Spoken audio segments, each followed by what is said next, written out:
When you guys get your Dr. Fluff for the Maddie Crossbody, it's going to come rolled up looking like this.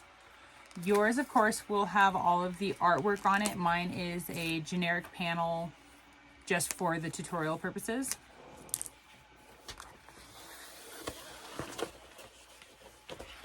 So like I said, yours will have the artwork. Mine is just laid out like this for, like I said, this video.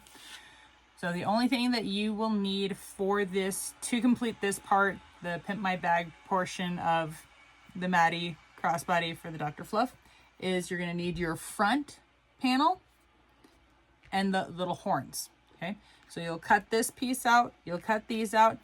If you want to add stabilizer, make sure you add that on prior to sewing all of this together. On mine, I didn't use any stabilizer, so you guys can kind of take a look. I'll show you what mine looks like when we get over to the sewing machine. So then you guys can kind of make a informed decision on whether you want to add stabilizer or not. But yep, just cut out those 5 pieces and I will meet you at the sewing machine. So here is my Dr. Fluff Maddie. Me and some edge coating did not quite like each other. So we had a little bit of a rough go with the edge coating on this one. Yeah, edge coating is really not my forte, but I did it. It's done. It's not amazing. Okay, but this is what the bag's going to look like on mine when I add them on mine, because I don't have the artwork to base them off of. Mine probably won't be in the exact spot as these, but when you have the face to work with, this is what we're going to be doing. So I looked up a reference image for this character, and they are slightly, so they do kind of turn to the outside, and they are slightly above the little ears that are printed onto the vinyl. Okay, so I'm going to set that there. For this one, of course, the parts with the white are going to be on your front, so make sure you have the correct front with the correct back. There we go. There we go. All right, we're going to get a little fancy here. So we're going to sew these together at 1/8 of an inch all the way around, but we are not going to sew. Let me drop that down a little bit more. No. Yeah, we're going to go a little bit past that corner. So we're going to go there. All right. Well, I'm getting a little ahead of myself. Sorry. So we're going to pretend I'm just kind of eyeballing that. There's one ear.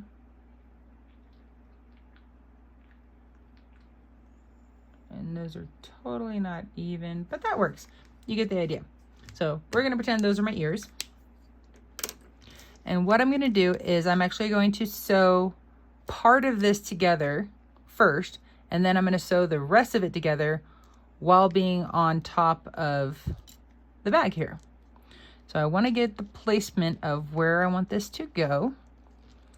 So the most important things are, you do not want to sew this down within a 1/2 inch of your edges, because if you sew anything smaller or closer than a 1/2 inch to your edge, it's going to impede you being able to do the binding on your bag. So you need that little bit, you need that space to do that part. So if you can go larger than a 1/2 inch, it will make your binding part a lot easier. Okay, so I'm going to do a little bit of drawing on the bag first. So we'll just go, so based on this, I'm just going to leave that in the background so you guys can use it as a reference. I'm going to go with that. So I'm going to mark that side there, right there. And of course, I'm using a removable marking pin. So this is going to allow me, and of course, whatever I do to this side, you're going to repeat exactly to the other side. And then also double check, and I totally moved that, but my ear drawings are definitely not in the right places or even by any means. But you want to make sure that if you want them to be off center, or if you want them to try to be symmetrical, try your best to kind of like measure from the edges over, and then you can also kind of clip this on in place. So let's do this. So let's pretend we're going to clip. clip. And then one way to verify when you go to find your centers, but when you also line it up, there we go. Then if you want it to truly be symmetrical, you can go off of that. But it also really kind of depends on where the ears in your artwork are, if they're evenly symmetrical, and it's totally up to you. You can be a little bit higher, you can go a little bit lower, they can touch the ear pieces. It's really up to you, however you would like to do this. But okay, so we'll go with that. Okay, so my marks are pretty much almost in the same spot. Not quite. So I want to mark where these are going to go. Okay, and of course I would do the same thing for this side. Undo that. Oop, but I want to do this first because we're still there. So my 1/2 inch, so I want to go, yep, so about there. And then let's check the upper, how far up we can go. And we'll sew to about there.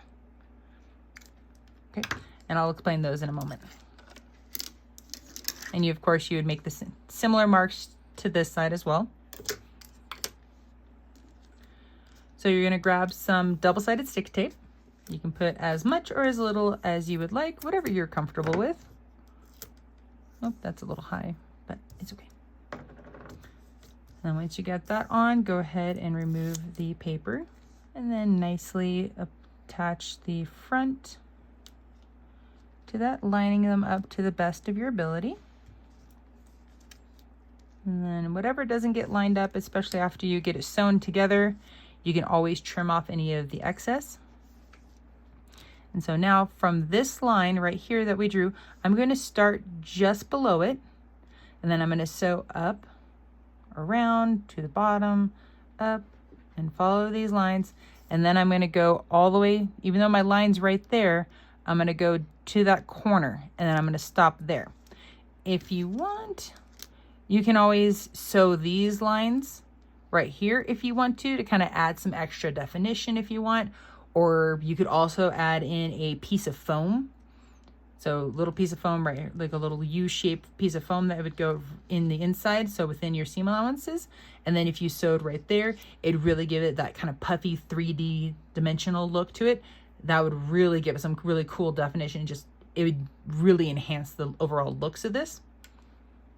But you can do whatever you would like. I know on mine, I did not do the foam. That would have actually been really cool to do. But, oh well, then mine's already finished. I can't undo it to try to play with that.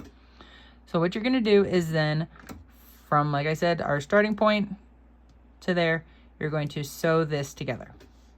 And you're going to sew that at 1/8 of an inch, and make sure you backstitch at the beginning and the end.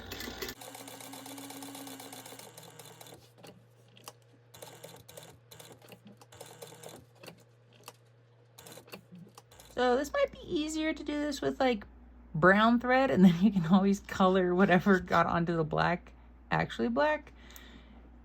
Or if you happen, yeah, because your thread is like, you can get as close to it as you can, but it's bound to show, but it's okay. So then at this point you can trim off anything that happens to be hanging over. And then if you wanted to edge coat, granted this part isn't sewn yet together, but if you wanted to edge coat or color, whatever you want to do to most of this, at least you can. And then this is where these lovely little marks come back into play. So we line up that side with that, this bottom with that, and then our little curve point will be right there. And then I'm going to throw on a clip there and a clip there. And then you can always take like a little damp cloth to be able to remove those marks, so that way they're not there. And then you're going to sew through your little antlers and the front of your bag. So our little mark that we made here, we're going to start there and make sure to backstitch at the beginning and the end. And you're going to sew from here to here at 1/8 of an inch.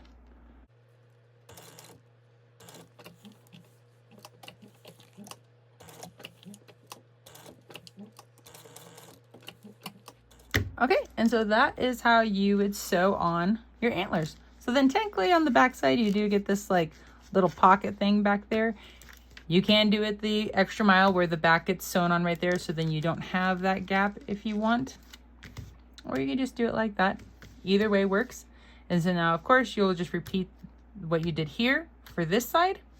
And then your front will be assembled and ready to go. And then you can continue on assembling the rest of your bag, in which if you need the full video tutorial for how to do your Maddie crossbody, the link for that video is down in the description of this video. But at this point, this is it for me. I hope you guys have enjoyed this quick tutorial on how to add your antlers for your Dr. Fluff bag. It is a fun little bag. He's such a cute little character. Not that I haven't seen the anime, but I know it's like the character itself is really cute. I need to. It's on my list to watch. I've heard good things. But anyway, so again, I hope you guys have enjoyed this tutorial. If you have any questions, please leave them down in the comments below, and I'll be more than glad to answer them for you to the best of my ability. And again, thank you guys for watching.